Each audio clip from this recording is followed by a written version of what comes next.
복된 성탄절을 맞이해서 주님께서 주시는 그 은총이 우리 10년간에 가득한 예배시간 될 수 있기를 축복합니다. 말씀을 준비하면서 시 한 편을 만나게 되었는데 그 시를 잠깐 읽도록 하겠습니다. 제목은 지푸라기입니다. 나는 길가에 버려져 있는 게 아니다.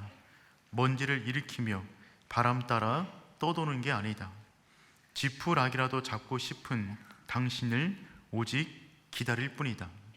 저는 이 구절이 참 좋더라고요.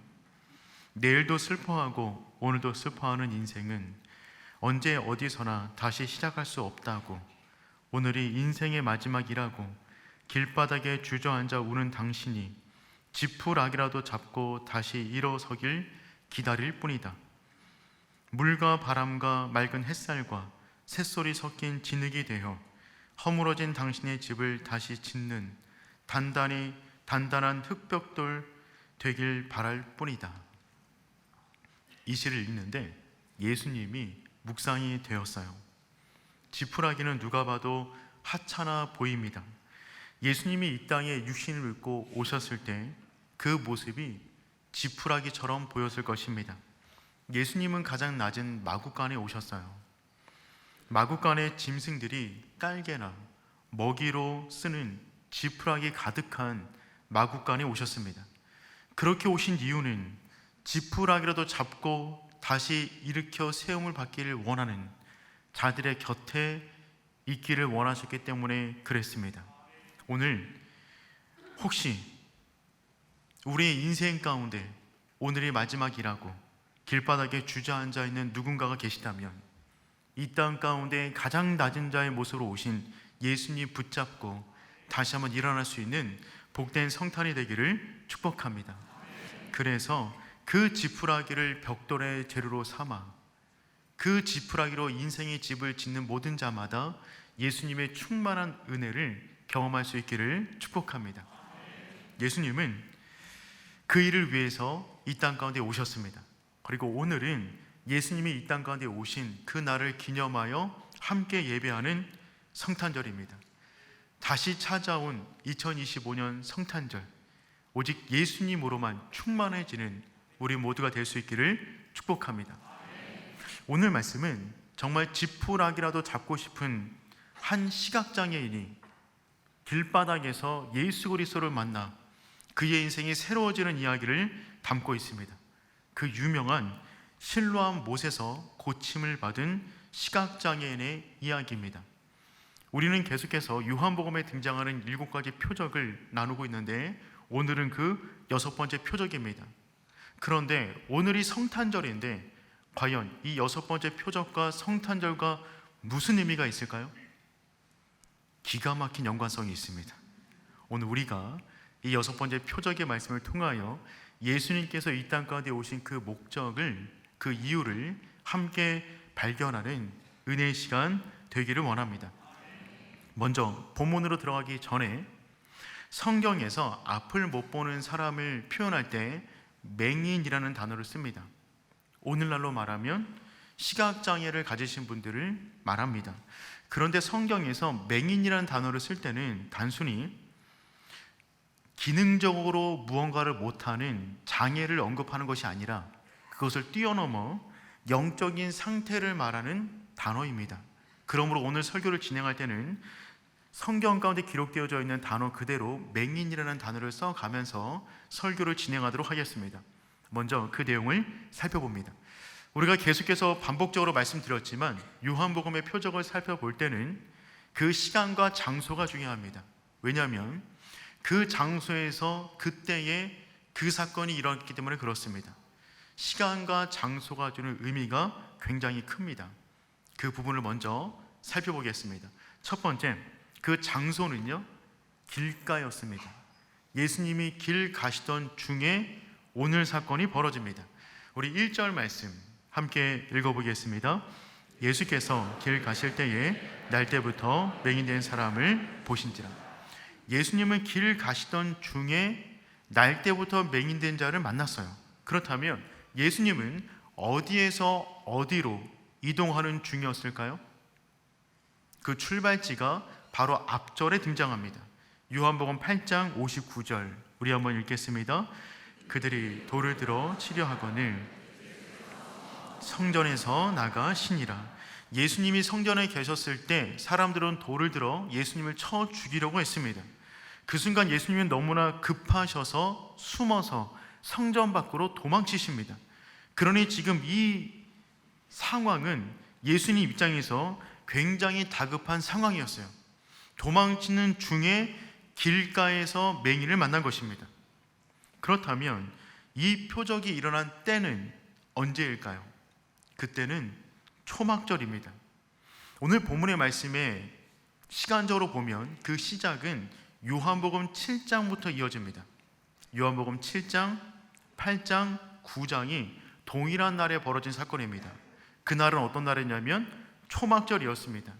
요한복음 7장 37절 말씀 우리 함께 읽어보겠습니다. 명절 끝날 예수께서 서서 외쳐 이르시되 누구든지 목마르거든 내게로 와서 마셔라. 아멘. 명절 끝날 이 명절이 초막절이 됩니다. 이 초막절은 어떤 날이냐면 지독한 건기의 끝자락에 사람들이 하나님께 모여 예배를 드리는 날이 초막절이었어요. 이 초막절에는 두 가지 행사를 진행했습니다. 그 두 가지 행사를 진행함에 있어서 중요한 이미지 두 개가 있는데 그것은 무엇이냐면 물과 빛입니다. 첫 번째, 물과 관련된 예식은 제단에 7번 돌면서 물을 뿌리며 기도하는 의식을 초막절에 진행했어요. 이것은 어떤 의미가 있는 것이냐면 크게 세 가지 의미가 있는데 첫 번째는 무엇이냐면 광야 40년 중 반석에서 샘물을 제공하신 하나님의 은혜를 기념하는 예식이었습니다. 두 번째는 초막절 이후에 곡식 농사에 필요한 비를 구하는 의식이었어요. 세 번째는 약속하실 메시아가 오셔서 부어주실 성령을 상징했습니다. 그러니 현실적으로는 가뭄 중에 비를 구하는 것이었고 영적으로는 오실 메시아를 기다리며 제단을 돌며 물을 뿌리는 행사를 진행했습니다. 그 행사가 진행되고 있는 그 중에 예수님께서 그 현장 가운데 찾아가셔서 다음과 같은 선포를 하십니다. 요한복음 7장 37절에서 38절까지 말씀 우리 함께 읽겠습니다.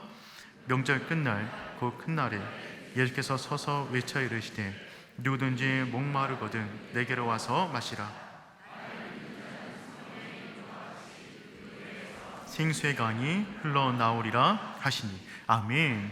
간절히 물을 기다리는 초막절에 사람들이 제단에 물을 뿌려 메시아를 기다리는 그날에 주님께서 그 현장에 서서 무엇이라고 선포하시냐면 누구든지 목마르거든 내게로 와서 마셔라.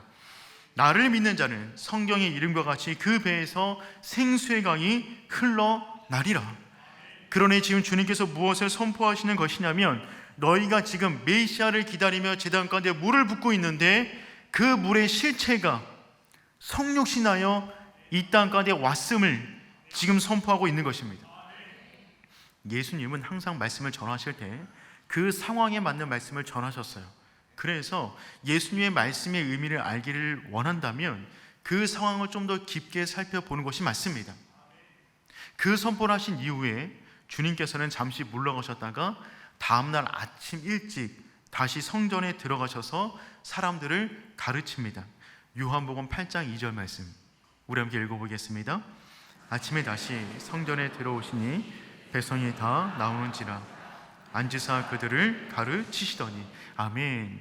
아침에 다시 성전에 가셨어요. 이날 아침은 어떤 아침이냐면 초막절 마지막 날 아침입니다.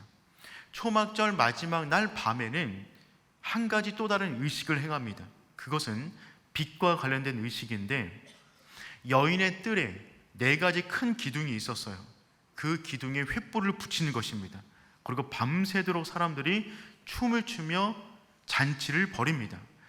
이 의식은 다음과 같은 의미가 있어요. 첫 번째, 광야 40년 생활 중 광야의 어둠 가운데 지켜주신 하나님의 임재를 상징합니다.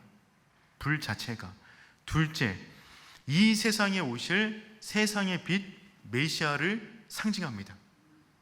사람들은 그 불을 붙여서 밤새도록 축하 파티를 열었는데 예수님께서 그 아침에 일찍 그 현장에 찾아오셔서 이렇게 선포하십니다. 나는 세상의 빛이다. 요한복음 8장 12절 말씀 우리 함께 읽어보겠습니다. 예수께서 또 말씀하여 이르시되 나는 세상의 빛이니 나를 따르는 자는 어둠에 다니지 아니하고 생명의 빛을 얻으리라. 아멘. 그러니 정리하자면 초막절에 중요한 이미지 두 가지가 있는데 주님께서는 그 두 가지 이미지를 가지고 와서 자신에게 그 말씀이 이루어졌음을 지금 선포하고 있는 것입니다. 전날에는 물의 이미지를 가지고 와서 누구든지 나를 믿는 자는 그 배에서 생수의 강이 넘쳐나리라 라고 선포하셨고, 마지막 날 아침 일찍 그 현장에 다시 가셔서 그 불을 보시고 나는 세상의 빛이다 라고 선언하고 있는 것입니다. 그러니 지금 어떤 메시지를 전하고 있는 것이냐면, 너희가 초막절을 기념하여 지금껏 그 물과 그 불을 밝혀 오실 메시아를 기다리고 있는데, 너희가 그렇게 기다렸던 세상의 빛이, 생명의 생수가 지금 성육신하여 너희 앞에 찾아왔음을 지금 선언하고 있는 것입니다. 사랑하는 성도 여러분, 주님만이 우리의 인생의 모든 어둠을 몰아낼 세상의 빛입니다. 주님만이 우리 인생의 모든 가뭄을 끝낼 수 있는 생명의 물이 되십니다. 그런데 이러한 예수님의 설교를 들었던 유대인들은 참을 수가 없었습니다. 누가 봐도 인간인데 자기가 하나님이다, 메시아다라고 말을 하니 참을 수가 없었어요. 율법에는 그런 자를 돌을 들어 죽이라고 했습니다. 사람들은 그 순간에 흥분하기 시작합니다. 돌을 들어 예수님을 죽이기 위하여 쫓아오기 시작합니다. 그때 예수님께서 숨어 있다가 성전을 빠져나가시는 장면이 오늘 본문의 시작입니다. 그러니 오늘 본문의 시작은 굉장히 다급한 상황이었어요. 사람들이 주님을 죽이기 위하여 달려오는 그 순간에 주님께서 급히 성전을 빠져나가는 동안에 이 사건이 벌어진 것입니다. 나가고 있는데 주님께서 더 이상 나갈 수가 없었어요. 왜냐하면 맹인된 자를 보았기 때문에 그렇습니다. 그리고 그 현장에 주님께서 그 맹인된 사람에게 초막절의 두 가지 이미지를 가지고 와 그를 치유하십니다. 그 이미지, 물과 빛입니다. 조금 전에 주님께서 초막절에 사람들 앞에서 내가 세상의 빛이다, 생명의 물이다라고 말씀하셨는데, 주님은 그 두 가지 은총을 날 때부터 맹인된 자 앞에 쏟아 부으십니다. 그리고 그를 치유하심으로 조금 전에 본인이 선포했던 두 가지 말씀이 어떻게 이루어졌는가를 증거로 보여주신 것입니다. 그래서 이 사건은 단순한 기적이 아니라 표적이 되는 것이죠. 이 사람은 기적을 넘어 이 사람의 존재 자체가 예수님이 누구인가를 보여주는 증거로 서 있는 것입니다. 사랑하는 성도 여러분, 오늘은 성탄절입니다. 주님께서 이 땅 가운데 세상의 빛으로, 생명의 물로 이 땅 가운데 오셨는데, 우리가 그 빛 안에서, 그 생수 안에서 우리의 영혼이 다시금 이 사람처럼 새로워질 수 있기를 축복합니다. 그렇다면 오늘 본문의 말씀을 중심으로 주님께서 이 땅 가운데 오신 이유는 무엇일까요? 세 가지로 한번 짧게 살펴보도록 하겠습니다. 첫 번째, 어둠 속에 있는 사람을 찾아오셨습니다. 주님께서 이 땅 가운데 오신 이유는 우리가 어둠 속에 있었기 때문에 그렇습니다. 우리 1절 말씀 다시 한번 읽어보겠습니다. 예수께서 길을 가실 때에, 아멘. 주님은 지금 굉장히 다급한 상황입니다. 도망을 치는 상황이지만 더 이상 갈 수가 없었어요. 왜냐하면 주님이 이 땅 가운데 오신 이유 자체가 어둠 가운데 있는 자들을 위하여 빛으로 오셨기 때문에 날 때부터 어둠 가운데 있는 사람을 그냥 지나칠 수가 없었습니다. 주님께서 이 땅 가운데 왜 오셨습니까? 우리가 어둠 속에 있었기 때문입니다. 이 사람은 날 때부터 맹인이었어요. 이 사람은 눈이 있지만 기능적으로 앞을 못 보는 사람이었습니다. 즉, 이 세상에 살아가지만 이 세상을 잘 모르는 사람입니다.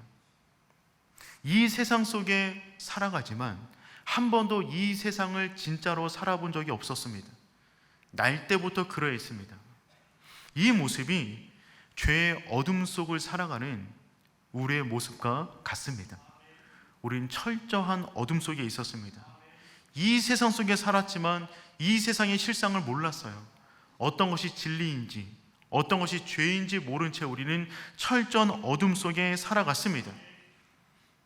눈이 있어도 짙은 어둠 속에 있기 때문에 우리가 이 세상을 알아갔던 방법은 그냥 감각적으로 더듬어 자기가 판단한 것으로 이 세상을 판단하며 살아갔어요. 한자말에 맹인 모상이라는 말이 있잖아요. 더듬을 모에 코끼리 상자입니다. 즉 맹인이 더듬어 코끼리를 더듬어 알아간다는 뜻이겠죠. 코끼리의 어떤 부위를 만지면 그것이 전부이다라고 생각하는 것입니다. 어떤 사람은 코끼리 다리를 만졌는데 코끼리는 큰 기둥이다라고 말을 하고, 어떤 사람은 코끼리 꼬리를 만졌는데 코끼리는 노끈이다라고 말을 하고, 어떤 사람은 코끼리 코를 만졌는데 코끼리는 거대한 코이다라고 말하는 것과 같은 것입니다. 실체를 더듬어 알아갈 뿐입니다. 어둠 속에 있는 우리 모습 자체가 그랬어요. 자기 소견에 오른 대로 살아갔습니다. 더듬어서 자기 감각 안에 들어온 것이 이 세상의 전부인 양 짙은 어둠 속에 살아갔습니다. 더욱더 비참한 것은 자기가 못 보는 줄도 모른 채 보는 사람인 양 살아간다는 것입니다. 그런데 성탄절은 어떤 날입니까? 그 어둠 속으로 빛이 들어오는 날입니다. 태어날 때부터 어둠 속에 있었던 우리 가운데 이 세상의 진실을 보여주기 위하여 참 빛으로 오신 그 날이 성탄절이 되는 것이죠. 여러분, 구약 성경을 가만히 읽어보시길 바랍니다. 구약 성경을 읽어보면 그 안에 많은 기적들이 기록이 되어져 있어요. 그런데 구약 성경 안에 맹인이 치유받은 기적은 없습니다. 구약 성경 전체 가운데 그렇게 많은 기적이 기록이 되어져 있지만 맹인이 치유받은 기적은 없어요. 왜냐하면 맹인이 치유받은 기적은 그 기적을 일으킨 사람이 오실 메시아다라는 표적이기 때문에 그렇습니다. 성경에는 이런 예언들이 가득합니다. 이사야 29장 18절 말씀 우리 함께 읽어보겠습니다. 그날에 어둡고 캄캄한 데에서 맹인의 눈을 볼 것이며, 아멘. 이사야가 오실 메시아를 예언했는데 그날에 메시아가 오실 때 어떤 일이 벌어지냐면 어둡고 캄캄한 데에서 맹인의 눈이 볼 것이며, 메시아가 오셔서 누군가 눈을 뜨게 하면 그 사람이 메시아가 된다는 표적이 된다는 것입니다. 그러니 지금 어떤 사건이 벌어지고 있는 것이냐면 구약에서 수많은 선지자가 예언하였던 맹인의 눈을 뜨게 하는 자가 지금 요한복음의 6번째 표적 앞에 서 있는 것입니다. 사랑하는 성도 여러분, 오직 예수님만이 우리 인생의 눈을 뜨게 하는 참 빛이 되는 줄 믿습니다.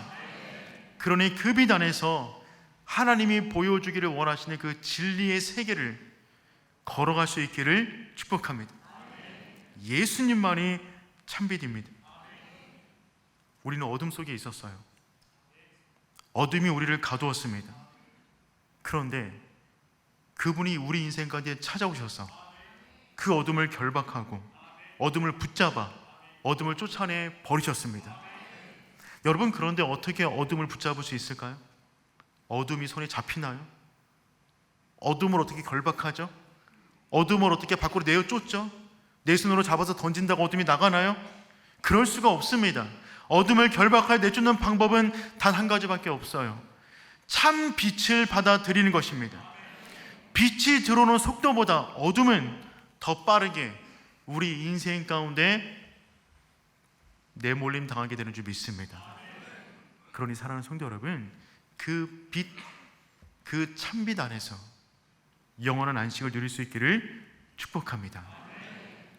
주님이 이 땅 가운데 오신 첫 번째 이유, 어둠 속에 있는 우리의 눈을 뜨게 하기 위하여 이 땅 가운데 오셨습니다. 두 번째입니다. 우리를 통해 하나님이 하시는 일을 나타내시고자 이 땅에 오셨어요. 주님께서는 그 맹인을 보고 긍휼의 마음이 들었습니다. 가던 길을 그래서 멈추셨어요. 근데 제자들은 긍휼의 마음이 아닌 그 힘든 사람을 보고 자신 안에 있는 궁금증을 쏟아내기 시작합니다. 우리 2절 말씀 함께 읽어보겠습니다. 제자들이 물어 이르되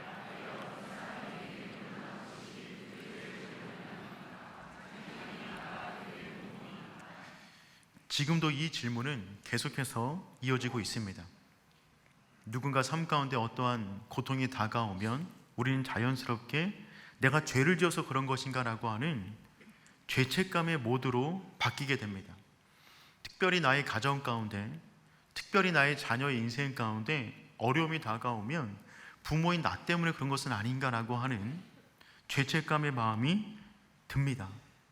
당시에도 그랬어요. 그래서 제자들은 그 고통의 문제를 바라볼 때 죄의 문제로 해석하는 것입니다. 그들의 관점은, 그들의 질문은 두 가지였어요.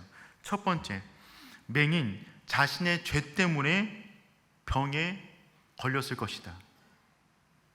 여러분, 그런데 이와 같은 결론을 내리자면 한 가지 궁금증을 풀어야 됩니다. 그것은 무엇이냐면 이 사람은 태어날 때부터 맹인이었어요. 그럼 언제 죄를 지었다는 말이죠? 두 번째입니다. 맹인의 부모의 죄 때문에 이 사람에게 질병이 왔을 것이다. 그런데 생각해 보시길 바랍니다. 이 땅 가운데 죄 안 짓는 사람 있나요? 부모된 여러분, 혹시 죄 안 짓는 부모 여기 계십니까? 죄 짓는 부모 손들어 보십시오라고 한다면 제가 제일 먼저 들겠습니다. 모든 사람은 죄를 짓습니다. 그런데 모든 사람이 이와 같은 어려움을 당하는 것은 아닙니다. 물론 우리 인생 가운데 잘못이 있으면 하나님의 징계도 있을 겁니다. 하나님은 공의의 하나님이시기 때문에 그렇습니다. 하지만 우리 삶 가운데 벌어지는 모든 고통의 문제가 죄의 문제만은 아님을 말해주고 있는 것입니다. 제자들의 관점은 율법적인 관점이었어요. 율법의 관점은 무엇이냐면 행위대로 보상이 온다는 것입니다. 죄를 지으면 고통이 오고 반대로 잘하면 축복을 받는다. 이러한 방식을 율법적 관점이라고 말을 하는 것이죠.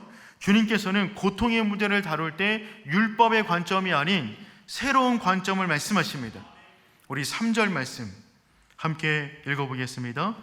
예수께서 대답하시되 그에게서 하나님이 하신 일을 나타내고자 하십니다. 아멘. 그에게서 하나님이 하신 일을 나타내고자 하십니다. 물론 이 말은 하나님이 영광을 받으시기 위하여 이 사람에게 일부러 고통을 주었다는 의미는 아닙니다. 그랬다면 하나님은 정말 잔인한 하나님이 되시는 것이죠. 단지 주님께서는 고통을 바라보는 관점을 바꾸시는 것입니다. 제자들의 관점은 고통 가운데 있는 사람을 바라볼 때 죄인의 관점으로 바라보았어요. 그 사람의 죄이든 부모의 죄 때문에 병에 걸렸다는 것입니다. 주님께서 그 사람을 바라보는 관점은 긍휼의 관점입니다. 제자들의 관점은 그 고통 가운데 있는 사람의 고통의 원인에 집중합니다. 주님께서는 고통의 목적에 집중하십니다. 그에게서 하나님이 하신 일을 나타내고자 함이라. 제자들은 무엇 때문에 아픈지가 궁금했어요. 예수님께서는 무엇을 위하여 이 일이 왔는지를 말씀하십니다. 그래서 제자들의 고통에 대한 관점은 철저하게 과거 지향적이었습니다. 그래서 과거를 벗어나지 못하게 만드는 것입니다. 과거 가운데 묶여 있어서 끝없는 죄책감 속에 살게 만드는 것이죠. 그런데 주님의 관점은 미래 지향적입니다. 미래로 끊임없이 나아가도록 이끄시는 것이죠. 결국 제자들의 관점은 고통 가운데 고통 자체에 집중하게 만든다면 주님의 관점은 고통이 아닌 그 가운데 함께 하시는 하나님을 바라보게 만드는 것입니다. 사랑하는 성도 여러분, 주님의 시선으로 고통의 문제를 바라보시기를 축복합니다. 고통이 다가왔습니까? 여러분 스스로를 죄인 취급하지 마십시오.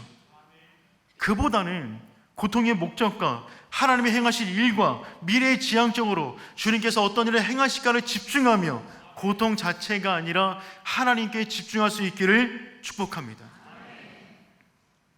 그렇다면 하나님께서 그를 통하여 행하기를 원하시는 일은 무엇이었을까요?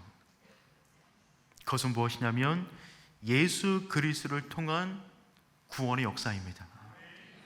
죄를 안 지었으면 이런 병에 걸리지 않았을 것이라는 율법적 관점을 무너뜨리고, 주님께서 이 땅 가운데 오신 이유는 무엇이냐면 어떤 병이 있든지 간에 어떤 문제에 있든지 간에 예수 그리스도를 만나면 그 인생이 다시금 새로워진다는 것입니다. 여러분, 우리는 우리 인생 가운데 다가오는 고통의 원인을 다 모릅니다. 알 수가 없습니다. 맹인이 코끼리를 더듬는 것 같아요. 알 수가 없습니다. 그런데 그 순간에 우리가 알아야 할 것은 이것입니다. 내 삶에 다가오는 문제가 무엇인지 간에 주님이 함께 하시며 내 인생 다시 일어설 수 있다. 지푸라기라도 잡고 싶은 그 심령 가운데 주님께서는 그 지푸라기가 되기 위하여 이 땅 가운데 오셨다는 것입니다. 1960년대에서 70년대까지 테니스 선수로 명성을 떨쳤던 아서 애쉬가 있습니다. 테니스 선수들의 꿈인 그랜드 슬램을 3번이나 달성했고 최고의 권위를 자랑하는 윌분던에서 우승까지 했습니다. 승승장구하던 아서 애쉬가 갑작스런 심장마비가 왔고 수술하는 가운데 수혈을 받았는데 잘못된 피를 수혈받아 에이즈에 감염되었습니다. 1993년 그의 나이 50에 세상을 떠나게 됩니다. 그가 에이즈에 걸렸다는 소식이 알려지자 수많은 전 세계 팬들이 그에게 격려하는 편지를 많이 보냈어요. 그 중에 어떤 팬이 이렇게 물었습니다. 하나님은 왜 당신에게 이같이 나쁜 병에 걸리게 했을까요? 정말 나쁜 질문입니다. 이 질문에 대해서 아서 애쉬가 다음처럼 대답했다고 합니다. 전 세계 5천만 명의 어린이들이 테니스를 칩니다. 그 중에 500만 명이 테니스를 정식으로 배웁니다. 그 중에 50만 명만이 직업선수가 됩니다. 그 중에 5만 명이 리그에 참여합니다. 그 중에 5천 명이 그랜드 슬램 대회에 참여할 자격을 얻습니다. 그 중에 50명이 윌분던에 참여할 자격을 얻습니다. 그 중에 4명이 준결승에 올라가고 그 중에 2명만이 결승전에 오릅니다. 제가 우승컵을 들었을 때 저는 하나님 왜 접니까? 라고 묻지 않았습니다. 인생을 살면서 우리는 수많은 축복을 받습니다. 하지만 그 어느 누구도 그 축복에 대해서 왜 접니까? 라는 질문을 하지 않습니다. 하지만 고난과 역경과 불행이 다가올 때면 누구든지 왜냐고 수없이 질문합니다. 아서 애쉬는 이어서 다음처럼 말을 합니다. 자신의 축복에 대해서 왜냐고 질문하지 않듯이 실패와 재앙에 대해서도 왜냐고 묻지 않는 것이 당연합니다. 다만 그 가운데서 하나님이 나를 통해 행하실 일에 집중할 뿐입니다. 지금도 많은 분들이 고통 가운데 있습니다.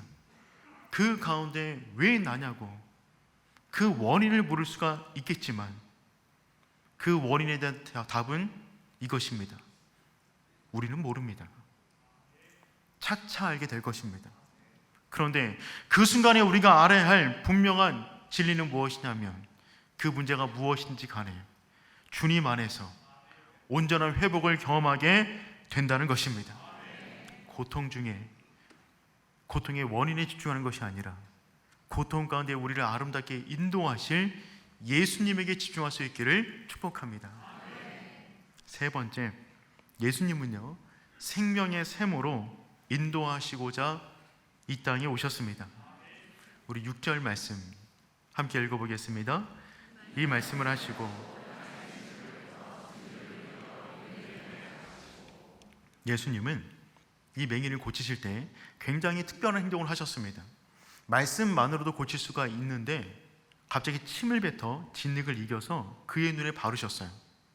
왜 이처럼 독특한 행동을 하셨을까요? 그 급한 순간에 말이죠. 예수님의 모든 행동은 의도가 있습니다. 자신이 누구인지를 지금 보여주고 있는 것입니다. 성경에서 하나님께서 흙을 통해서 무언가를 하신 사건은 두 가지밖에 없습니다. 그 두 번째가 오늘 본문의 사건이고, 그 첫 번째 사건이 천지 창조 때 흙으로 사람을 만드신 사건이었어요. 즉 지금 주님께서 이 행동을 통하여 무엇을 보여주고 있는 것이냐면, 창조 때 함께 흙을 빚어 인간을 만들었던 그 손으로 다시금 흙을 빚어 지금 날 때부터 맹인된 자의 눈을 회복시켜 주시는 것입니다. 이 행위를 통하여 지금 무엇을 선포하고 있는 것이냐면, 내가 구약에서 예언되어 있는 메시아로서 성육신되어 이 땅 가운데 왔음을 지금 온몸으로 보여주고 있는 거예요. 진흙을 바르셔서 그의 눈에 바르셨어요. 여기서 바르다 라고 하는 단어가 에크클리오라는 단어인데, 에크는 전치사이고 클리오는 기름을 붓다라는 의미가 있습니다. 클리오, 기름을 붓다. 그런데 이 클리오라는 단어에서 그리스도가 파생됩니다. 그리스도는 기름 부음을 받은 자입니다. 즉 주님께서 지금 어떤 행동을 취하고 있는 것이냐면, 기름 부음 받은 자께서 자신의 그 은혜의 기름으로 이 맹인의 수치를 덮고 있는 겁니다. 그 수치를 만져주고 있는 거예요. 그리고 말씀하십니다. 실로암에 가서 씻으라. 우리 7절 상반절 말씀 함께 읽어보겠습니다. 이르시되, 실로암 번역하면 보냄을 받았다는 뜻이라. 아멘. 실로암에 가서 씻으라. 여러분 실로암 연못은요, 아람과의 전쟁 때 히스기야 왕이 인공적으로 만든 호수입니다. 예루살렘 성 밖에 기혼샘이 있는데, 그 기혼샘에 있는 물을 수도를 만들어서 예루살렘 성 안으로 가지고 와서 인공적으로 만든 샘이 이 실로암 못이 됩니다. 그러니 실로암 못은 어떤 못이었냐면, 전쟁 중에 아람 군대가 성을 포위해도 성 안에 물이 끊이지 않게 만드는 생명의 수와 같은 물이 실로암 물이었어요. 이 실로암 물을 구약에서는 히브리어를 썼기 때문에 실로아라고 불렀고, 신약으로 넘어오면 헬라어를 쓰기 때문에 실로암이라고 부르는 것입니다. 그런데 이 실로암은 무엇을 상징하냐면, 전쟁 가운데 생명을 유지하게 만드는 생명수로서 우리 인생 가운데 생명을 공급하는 예수 그리스도를 상징하는 연못이었어요. 이사야 8장 5절과 6절 말씀 우리 함께 읽어보겠습니다. 여호와께서 다시 내게 말씀하여 이르시되, 르신과 르빌리아의 아들을 기뻐하느니라. 여기 보니까 이사야가 예언하는 것입니다. 이 백성이 천천히 흐르는 실로암 물을 버리고, 실로암 물을 말하는 겁니다. 실로암 물을 버리고 예수 메시아를 버리고 이방 신들을 섬긴다는 것을 예언으로 말씀하셨어요. 즉 그러니 주님께서 지금 이 맹인을 실로암으로 보내는 것은 누구에게로 보내는 것입니까? 자기 자신에게 보내는 것입니다. 생명의 빛 대신 예수 그리스도께서 이 사람을 온전히 품어내기 위하여 자기 자신을 상징하는 실로암 뭇가로 지금 이 사람을 보내고 있는 것이죠. 그리고 이 사람이 실로암 못에 가서 그 얼굴을 씻었을 때 그의 눈 가운데 최초로 강한 빛이 들어와 세상을 보게 되었던 것입니다. 그 순간에 이 사람은 정말 그에게서 하나님이 하시는 일이 보여지게 되었어요. 그 일은 무엇이냐면, 초막절에 사람들이 메시아의 오심을 기다리며 생명의 물을 쏟았던 그 생명의 물, 또한 세상에 빛이 오기를 바라는 마음으로 빛을 비춰 축제를 벌였던 그 빛, 예수 그리스도가 이 땅에 오셨음을 가장 분명하게 보여주는 표적으로 이 사람이 지금 사람들 앞에 서 있는 것입니다. 그러니 사랑하는 성도 여러분, 이 사람 자체가 예수님이 누구인가를 보여주는 가장 강력한 증인이 되는 것이죠. 사랑하는 성도 여러분, 그 사람이 또한 우리가 될 수 있기를 축복합니다. 우리를 볼 때마다 예수님이 누구인가를 보여주는 가장 강력한 증인으로 세상 앞에 서 있는 것입니다. 우리를 바라볼 때마다 세상의 빛 예수 그리스도가 저분과 함께한다. 생명의 샘, 그 샘물이 저분과 함께한다. 그것을 보여줄 수 있는 아름다운 인생을 살아갈 수 있기를 축복해요. 유대인들은 초막절마다 그 메시아를 기다리며 물을 붓고 불을 지폈는데, 그분이 오셨음에도 불구하고 알아보지 못하여 돌을 던져 죽이려고 했습니다. 우리 역시 또다시 맞이한 성탄절, 이 날을 보냄에 있어서 이 날이 어떤 날인지 그 의미를 발견하지 못한 채 그냥 그렇게 살아간다면 얼마나 주님의 마음이 아프시겠습니까? 예수 믿지 않는 사람들이야 그러다 치더라도 예수 믿는 우리가 이 날의 의미를 모른 채 살아간다면 초막절에 예수님을 죽이려 했던 사람들과 무엇이 다르겠습니까?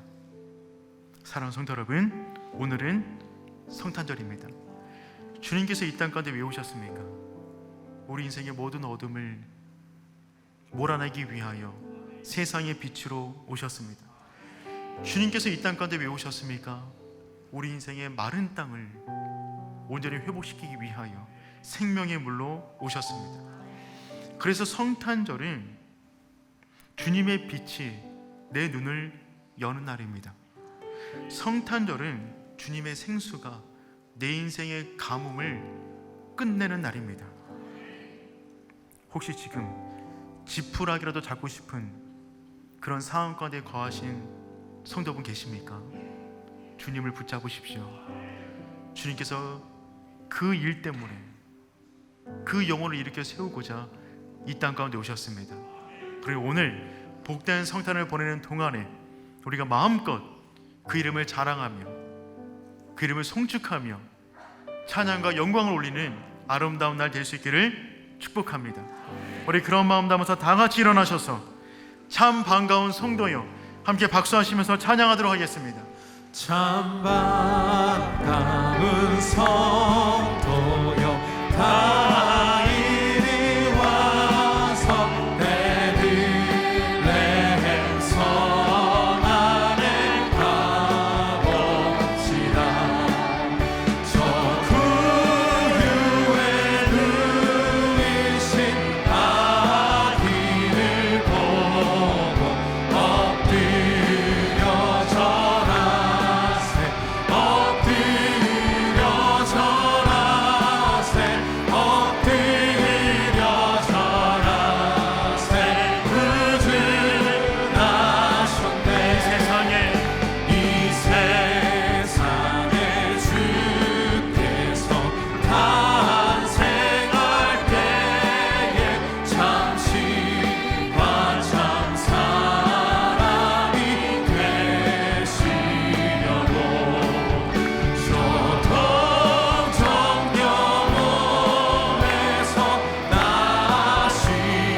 나시었으니 엎드려 절하세 엎드려 절하세 엎드려 절하세 구주 나셨네. 여호와의 말씀이 여호와의 말씀이 육신을 입어 날 구워 날 구주가 되셨도다. 늘 감사한 찬송을 주 앞에 드려 엎드려 절하세 엎드려 절하세 엎드려 절하세 구주 고백합니다. 엎드려 절하세 엎드려 절하세 엎드려 절하세 엎드려 절하세 구주 나셨네. 우리 주님께 감사의 박수 올려드리도록 하겠습니다. 주 주님께서 세상의 빛으로 이 땅 가운데 오셨습니다. 생명의 샘으로 이 땅 가운데 오셨습니다. 우리 옆에 있는 분들과 다시 한번 인사하도록 하겠습니다. 메리 크리스마스, 메리 크리스마스. 뒷분에게도 메리 크리스마스, 건너편에도 메리 크리스마스. 오늘 아니면 1년을 더 기다리셔야 됩니다. 오늘밖에 없는 날입니다. 여러분, 의도적으로라도 오늘 만나는 모든 사람들에게 메리 크리스마스라고 인사하십시오. 간접적으로라도 주님을 전하는 것입니다. 다시 한번 메리 크리스마스. 제가 축도로 마치도록 하겠습니다. 이제는 세상의 빛이요 생명의 물로 이 땅 가운데 오신 예수 그리스도의 은혜와 하나밖에 없는 독생자 예수 그리스도를 이 땅에 보내신 하나님 아버지의 사랑하심과 성령님의 보호 인도하심의 은혜가 성탄절을 맞이하여 주님이 주시는 참빛과 생수 안에서 살아가기를 다짐하는 주의 백성 머리 위에 이제로부터 영원까지 항상 함께 하시길 축원하옵나이다.